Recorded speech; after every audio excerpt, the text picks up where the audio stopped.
Hi guys, welcome to my channel Lush Gardener. I hope you guys are fine and are safe. In today's video, we are talking about a variety of Pachysedum.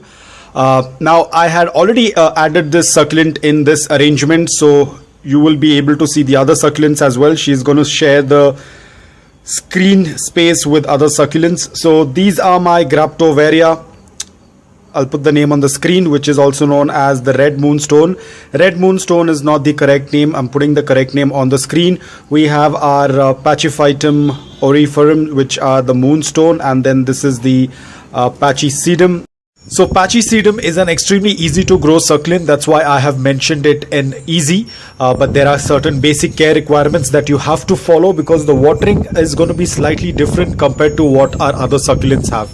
Now if you take a closer look at the succulent, you can see the leaves are slightly more plump, which means that it does not require a lot of watering. It can store a lot of water and it can stay underwatered for some time, but not excessively. The moment you start noticing that the wrinkles on the lower leaves, it means that the plant is thirsty. Now this is a cross between Pachyphytum and sedum, so hence it gets the name as Pachysedum. Now I know a lot of people might say that this looks extremely similar to the other variety called as Pachyphytum fitchkawi. I will show you that as well. There is a little bit of difference, especially when it comes to the tips. These have a slight oval shaped leaves. They look very similar. Both of the varieties tend to look really similar. I will definitely show you in some time. Now the watering, as I said, if you are scared about overwatering this succulent, then wait for the leaves to get wrinkles. It will indicate that the succulent needs water. Sunlight, you can either offer it a good amount of morning direct sunlight for 5 to 6 hours after acclimating it, or you can keep it in indirect bright light. If you're going to give it a good amount of morning direct sunlight, the succulent will start turning slightly orange in color. So the soil for them remains the same what we use for our other succulents. The soil has to be loose, porous and well draining. Let the soil dry completely. Ensure that the soil is not very organic because just like other succulents, they do not like a lot of nutrients in the soil. Now they belong to the variety of Pachysedum, so they will be going dormant during the summers. Winter was their growing period. If you are a person who adds fertilizers, only do it during the winter season and avoid adding any fertilizers during the summer period. Propagation is pretty simple. You can do a leaf propagation, a stem cutting. Over here, my Pachysedum already has one pup. It has reached a decent size. I can go ahead and separate it, and in this way I can multiply it. So you have leaf propagation, you have stem cutting, beheading and separating of the offsets are few of the ways you can multiply this succulent. Now coming to the other variety which is usually confused with, because this is a Pachysedum. So this variety of Pachysedum looks a lot like the Pachyphytum fitchkawi. You can see they look very similar, but if you're going to take a closer look, you will be able to see the difference in the shape of the leaves. These have little bit oval shape at the end of the leaves, whereas these guys have a little bit more pointed edges compared to what the Pachysedum has.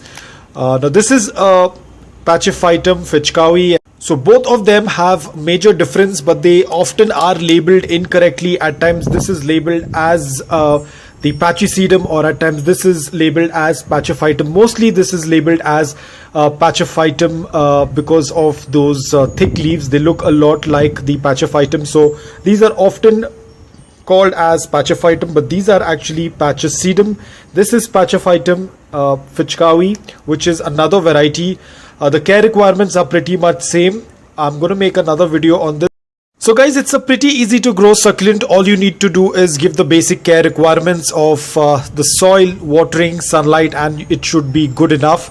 Very easy to propagate and is a very easy succulent, hence I have mentioned it in level easy. If you are a beginner or if you're just starting off with succulents, you can definitely add this in your collection and it will definitely look beautiful. It can also be used in arrangements like over here, as you can see. Now over here I have used a lot of these plum succulents because they have the same watering condition. They can go without watering for a couple of days because they have really thick leaves. My moonstones are slightly dehydrated over here, but in couple of days they will be alright.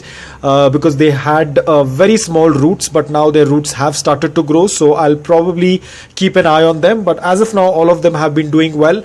This is another papercrete pot which was watered last evening.